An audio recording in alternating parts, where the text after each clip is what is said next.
Ever tried to dive into one of history's greatest thinkers and just felt completely lost? Where do you even start? Well, in this explainer, we're going to look at a brand new book that's basically a key designed to unlock the profound and timeless world of St. Augustine. You know, the thing about Augustine is he gets right to the heart of what it means to be human. This amazing line from his book, Confessions, just nails a feeling we all know, that deep, nagging search for peace, for meaning. It's that honesty that makes him feel so relevant, even 1,600 years later.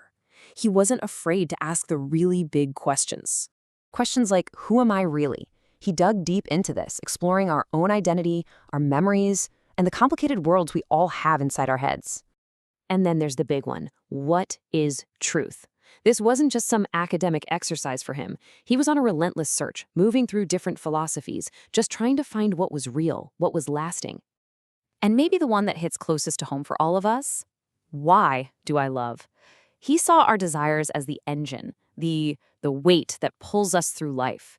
You see, these aren't dusty old questions from a history book. They're our questions. They're what we ask ourselves today. So, who was this guy? Well, Augustine of Hippo wasn't just a thinker. He was a titan, an absolute giant, whose ideas shaped pretty much everything that came after him, not just religion, but philosophy, literature, even how we think about our own inner lives. And his life? Wow, what a roller coaster. He went from being this brilliant kid in North Africa to getting into Manichaeanism, which was this really popular dualistic religion back then. Then he became a skeptic, and finally, after this life-changing conversion experience in Milan, he became a bishop, leading his community as the Roman Empire was literally crumbling around him. Okay, but here's the catch. Trying to read Augustine on your own can feel like trying to swim across an ocean.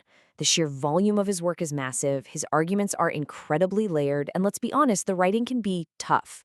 A lot of people get fascinated, but then they get completely overwhelmed. So what are we supposed to do? How can we get to all that incredible wisdom without getting totally lost at sea? All right, well, this is where a brilliant new guide comes into play, the St. Augustine Dictionary. It was created to solve this exact problem. What makes this book a game changer is its whole approach. Instead of those long, winding academic commentaries where it's so easy to get bogged down, this dictionary gives you a direct path. You can just look up any concept you're curious about, like love or time or evil, and get right to the point. So here's the genius of it. It's got this awesome two-part system for every single entry. First, you get a short, clear definition of a key idea, and then, right after that, you get Augustine's own words on that subject. It's a powerful one-two punch. It's not just someone telling you about him. It's a doorway straight into his mind. Look, the best way to get it is to just see it work. So let's try it out with 3 of his biggest, most timeless ideas. Okay, first up, love. For Augustine, this is it. This is the master key to, well, everything. He basically says that being a good person is all about having rightly ordered love, loving things based on what they're truly worth, with God right at the very top. And then, bam, you get this incredible quote from the man himself. Love and do what you will. What he's saying is, if your heart is truly aimed in the right direction, if your love is pure, then your actions will naturally be good. I mean, how radical is that? It's a call to profound inner freedom. All right, next up, let's talk about time. Now, Augustine's ideas on time are totally mind-bending and feel incredibly modern. He didn't see it as some external river flowing past us. For him, time exists inside the human mind, as this tension between our memory of the past, our attention on the present, and our expectation for the future. And his quote on this? It's just perfect. It nails that feeling we've all had where you totally get something until someone asks you to explain it. It's honestly one of the most relatable lines in the history of philosophy. And for our last example, let's tackle a big one, grace. This is absolutely central to his thinking.